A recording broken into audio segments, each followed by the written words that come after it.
This is The Happiness Blueprint, the podcast where we uncover how people build happier lives. Peter, I'm here with the Happiness Blueprint podcast. I'm here with Yara. Yara, thanks for joining us. What campus are you coming from today? I'm coming from Rockhurst University. It's in Kansas City, Missouri. Beautiful, beautiful. Awesome. So I know you're a student athlete on campus. I know you're involved in the ISA. Help me understand your role on campus. What are you involved in on campus? This is my junior year, so I've been in Rockhurst for almost 2 years, and that's the third year. I wasn't very involved at the beginning, my freshman year. I'm international student, so I spent my freshman year just trying to figure out the culture, the language, and everything. And I start stepping in my sophomore year just to be a member of multiple organizations. I always have a goal to be on board and to have a leadership role, but I never thought it will be that quick. It's definitely hard and challenging being student athletes, especially swimming. Swimming is it's very hard sport. It requires a lot of workouts, early mornings, afternoons, and not just practice, but you also have to take care of yourself outside. All the dry land training that I always hear swimmers talking about, of being in the pool is one part of it, and you don't realize how much outside of the pool goes into it. Exactly. I'm curious, we talk a lot about building community on campus here, and I just had a student on who was an international student as well, and she mentioned how coming to the U.S. was tough because she was forced to start an entirely new community. She lost a lot of the connections, and hopefully we're still in touch with them. Of course, with phones these days, we can still be in touch, but it's very different physically not being in your home country anymore and coming to the new place here. What was it like first venturing into the U.S. and trying to start a new community and find new friends and new routines and your new favorite restaurant and all the different comforts that we attach onto? What was that process like at first? So, Rockhurst definitely helped me to do so because Rockhurst is a private Catholic school, so we are a small community. And since day one, I can tell how everyone works on that point that try to make you feel home, and all organizations or a student residence life, the RAs making like they always care about you, and if they have international people, they make sure to follow up on their occasions and to celebrate them, and always regular check in if they need anything. So I would give the full credit to my Rockhurst College because they definitely, I think you have as a person to put some effort to get used to the new culture, new country, and new language. But I would say the environment has a bigger impact on you. It's incredible. Yeah, it sounds like you found a great home to be a part of, and it sounds like they welcomed you with open arms, which is a beautiful thing. I think it's a very hard thing also for campuses to welcome people from all over because we don't know all of the Egyptian cultures, all the different norms, all the different things that make you so happy and that you're used to at home. What's something that stands out to you that that Rockhurst really did to make you feel comfortable? Was there a specific action, a specific conversation someone had with you? Was there advice you got, an event they had for you? What is something that stands out as a specific moment where you went, okay, I think I can do this. I think I can be at home here? That's a hard question because there is a lot of good moments that stand out, but I would say opportunities because I'm always a kind of person who seek to have leadership opportunities, and I found myself every time I ask to join a new board for a new organization, there's always a space for me. There's always a door open for me. I don't think I ever asked any person in Rockhurst for something and they said, no, sorry, we can't help you. I don't think so. That's incredible. Yeah, I think that's a really powerful testament to Rockhurst and about making a community where I think it's also important for you that you went out and asked and tried all these things, right? I think it's so easy to get stuck in our dorms. And even for me, it's sometimes I just want to be home. Sometimes it's scary to go out and take a chance and ask for help and to try and join things. It sounds like you did a really good job of reaching out and being a part of these things. Is that always something that's been easy for you? Is it ever hard for you to reach out and try and join new clubs and find new ways to get involved? Or do you feel like that's something that you are good at? I feel like that's something I'm good at. I do believe that every person or every human being has skills, and the trick here is you figure out what skills good skills you have, so you can develop yourself. And I found myself, one of the good skills that I have is leadership development. Yeah, I started from there. I first joined one organization, and then I joined Senate, Student Senate. It's a government organization. And then on the same year, which is this year, I joined the board of SAB, Student Activities Board, which we're here today, NACA. And then I'm being part of the SAC, Athlete Activities, as being a student athlete. And then another one's called MSPE, that's Missouri Society Professional Engineers, for the Rockhurst chapter. And then lately I started the ISA, International Student Association. And yeah. You've got an incredible drive to it. Seems like you're involved in so much. That's such an incredible trait. I assume a lot of this comes from swimming, where swimming, of course, is an independent sport. You're in the pool by yourself, and there are coaches, there are people trying to get you to go faster, but ultimately it's on you to put the most into the practice time, to making sure that you're swimming as fast as you can, working out out of the pool as hard as you can. Would you give that credit for a lot of your work? Is that ethic comes from swimming, that work ethic, that determination comes from swimming?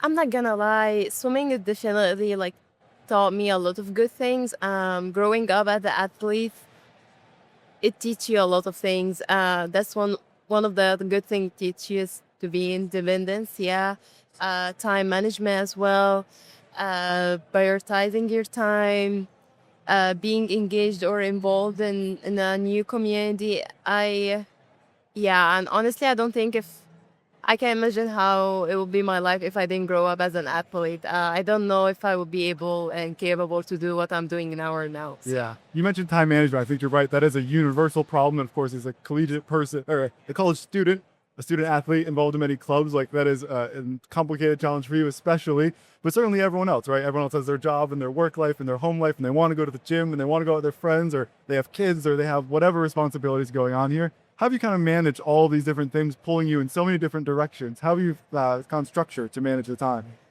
It's tough. It's very hard. I just I don't know. I don't know where to start, but I work very hard. Like, people don't see behind the scene.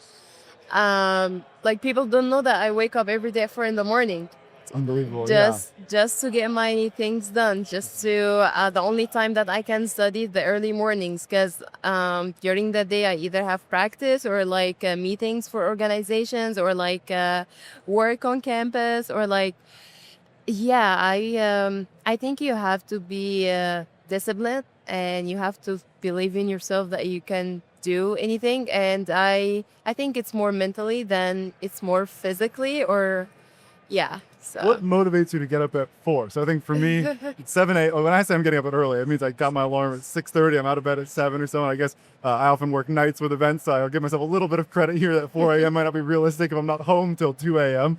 But 4 a.m. certainly is an incredible time to get up. And I think to get up and study, like if you're getting up for practice, then there's other people holding you accountable. If you're getting up just to study, that's on you. That is your own drive, determination. Like, that's a very admirable trait. What motivates you to get up at 4? How do you get out of bed when I'm sure you're tired from practice, you're tired from all the different things draining your battery? What motivates you to stay up and get in motion?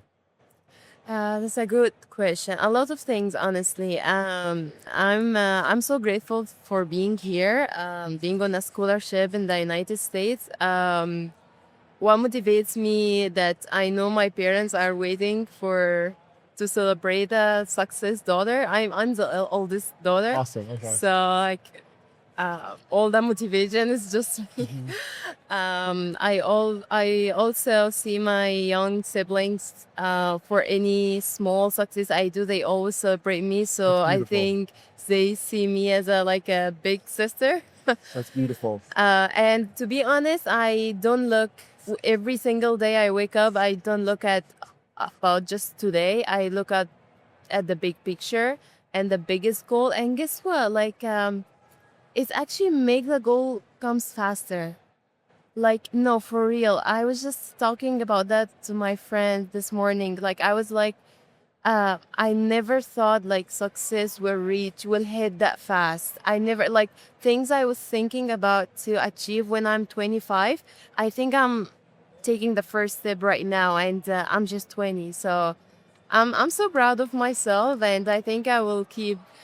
Uh, Sounds like you have a lot of people who are also proud of you as well. Thank So that's you. beautiful. I My think you're very thanks. right to be so proud of yourself, and you have done a lot both to come to a new place and get comfortable in a new place and to start new clubs. Like, I think you've done a lot. What would you recommend to other folks who are coming to the country? And I think even if it's not a new country, right? A lot of college is a new town, a new city, a new place, and certainly a new continent is a whole nother level of that challenge. But we're all uncomfortable in college. We all have to go out and start new places, find new routes. What would you recommend to other people who are starting that adventure? How would you recommend they find the same fulfillment that you have found? Honestly, I feel like, fortunately, these days, I feel like there's not a lot of people who are like believe in themselves. I don't want to sound like down, but uh, that's what I've seen in college. Like for me personally, I couldn't find like a personal like a person who has the same routine or lifestyle that I have. Uh, so I can be like we can talk about the same goals and stuff. It's kind of hard to find this person, and I'm not saying that to sound cool or something like that, but it actually makes me feel sad and bad for others because they don't know how much like how many opportunities or how many networking that can come, how like many open doors can be open for them, like for example NACA. Like I that's my first time in NACA. When I first joined SAB, the student activities board, I never thought that I would qualify to represent my college and like hundreds of other college and to meet you today.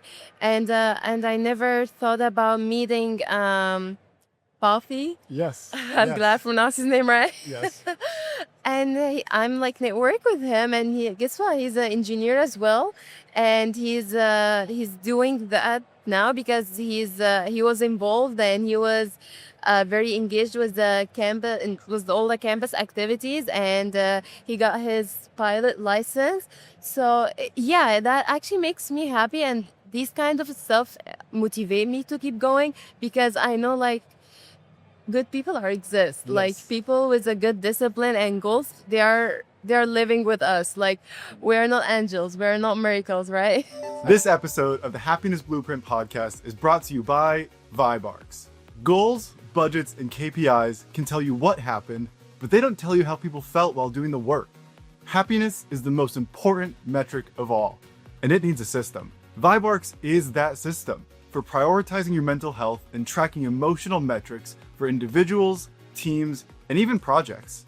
Users submit a weekly 2-minute check-in online or in the app for metrics like happiness, stress, and utilization. Then, Vibarks processes that data into quantified metrics that help spot patterns, celebrate wins, and encourage support where needed. Personally, I loved using Vibarks with my team at GBM6. It felt like such a great way to check in with myself and make sure I'm hitting both my professional and my personal goals. I especially love that it asks me for 3 things that I'm happy about every week. During busy season, I find that things can feel a little chaotic and stressful, so this has felt like a really great tool to reframe my focus and make sure I'm aware of how many great things are happening around me, even in the most stressful moments. Vibarks is free forever for individuals, .edu teams, and .org teams. All other organizations can start with a 60-day free trial and then pay just $5 per user per month to build a healthier, happier, and more engaged workplace. Check out the link in our description to get started on your own journey towards a happier personal and professional life. Thank you to Vibarks for sponsoring today's episode. All right, back to the show. I think you're right, and I think you and Bobby have a lot in common. Of course, I spent a lot of time with him and had a lot of these conversations with him, and I think something you both seem to have in common is he took his engineering degree and applied it to his entire life, his engineering mindset, where you're right, so much of it is create a system for yourself and follow that system. And that doesn't sound like rocket science. It doesn't sound super complicated, but it's really hard every day to get up at 4 a.m. and to keep doing that, right? A lot of people get up at 4 a.m. for the first week of January when you set your New Year's resolution and go, I'm going to be a new, better version of me this year. And by January 10th, they're the same old version. Like, it's very hard to keep that system constant. And I think to be reasonable how that system needs to evolve, because I'm sure there are some weeks where 4 a.m. isn't possible, or you have an exam at 7 a.m. and it's like, I need that extra hour of sleep. That extra hour of sleep is more important than this. And so both establishing a system and also understanding when it needs to change are very important, powerful skills. It sounds like you've done a great job of that. And I think, yeah, that's the engineering mindset oozing out of you and certainly Bobby as well. Of course, and I would say of course you need to prioritize your sleep as well. Speaking of getting some sleeping hours, when I say I wake up at 4, I make sure I go to bed early too, like 10, 11 max. So I make sure to take like my 7 to 8 hours sleep. Sometimes it's 6, which is not very good, Yeah. but trying to work on that. That's life. We're young. We can get away with a couple 6-hour nights. Yeah, I would say also there is a lot of sacrifice you have to make, a lot, like crazy a lot. You can't even imagine. For example, being here today in Naka, I had to get not to go to one of my friends' wedding. She got married. She got married yesterday, Beautiful. and I wasn't able to go to be here today. That's just a small sacrifice, actually. That's not a big compared to the others. Sure. If you have a group of friends that hanging out over weekend, which is pretty normal college life, I never go out with them just because. And when they ask me about the reason, I don't be like, oh, sorry, I have to wake up early. I just say, oh, I'm sorry, guys, I have other priorities.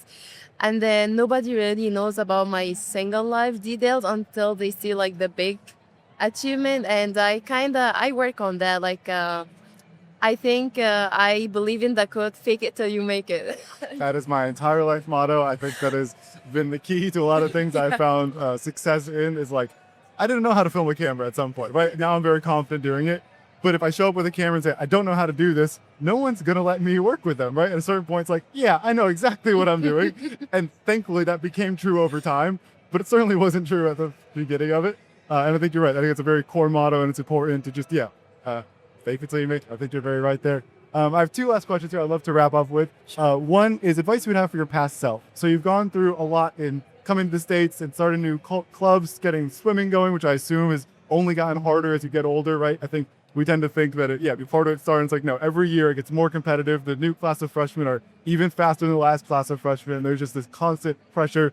You've learned so much and started new clubs, inventing new cultures, finding a new home, new routine. What's some advice you'd have for your past self that might make your current self happy with? Oh, wow. That's a great question. I've been to a lot of good and bad experience, and I would say the bad experience are the one who made me now. Maybe some of them were like more emotional, and it's all about the culture, and I don't understand like the jokes. Maybe I see the joke in my culture that doesn't apply here. But at the end of the day, I'm very proud of myself. Like I honestly sometimes myself, I don't know how far I went when I first came here in just like 2 or 3 years, and everything. Yeah, like my mindset is totally different. That's beautiful. You should be very proud of that. And I think you're right that the growth you've seen in 2 or 3 years is only going to grow exponentially faster, right? Like, I think it's you should be very proud of how far you've come and very excited about how far you've left to grow. I think that's the beautiful thing about this life is that the ceiling is kind of limitless and there's going to be bumps. There's going to be another bad day. Unfortunately, I wish we could both sit here and say the rest of our lives are going to be perfect and flawless, but I don't think I would gamble on that to be the realistic path. But it is beautiful to take pride in going, look how far I've come in 2 years. Who knows what 2 more years has for me? Who knows what 10, 15, 20 years? Like, there's so much room to grow. And I think, that's an exciting prospect for you looking ahead of it. My last question for you here is what's something that makes you happy? So this is the happiness blueprint. We love to talk about our own happiness. We've talked about happiness through work, happiness through hard work, happiness through discipline. And those are all great. But once in a while, there has to be a favorite meal, a favorite hobby, a favorite activity. I don't know if you love painting, drawing, if there's a cook that you like to make or food that you like to make. What's something that makes you happy? Okay, in like professional or just In life, in general. Yeah, it doesn't have to be related to the topics we've covered so far. okay. I like going to coffee shops. Awesome, yes. You'll find me in a different coffee places over a weekend. Yep. Um, Is it like one specific shop that you always go to, or do you love going out to explore new ones? yeah, I like to go to explore other coffees. I don't know, maybe because I came from like a Middle East country that has like a good taste of coffee. So Interesting. I Does try it compare here at all? Do we have any coffee that stands up to the home coffee? American coffee is good. I'll say it. It doesn't stack up to Egyptian coffee. I haven't had Egyptian coffee. I'm not a big coffee drinker myself, but I will say what you were too polite to say. Yeah. I didn't say that. You said that. Sure. Fair enough. I will fall on that sword for us. Awesome. Well, thank you. I appreciate you taking the time to come chat. Thanks for sharing the wisdom about all your journey so far. It's been a beautiful, beautiful time learning from you. So thanks for sharing with everyone else, and I hope they all learned as well. Thank you so much. Awesome. We'll talk very soon. Thank you. Bye. Thanks for listening to The Happiness Blueprint. Powered by GBM6. It's about making people happy.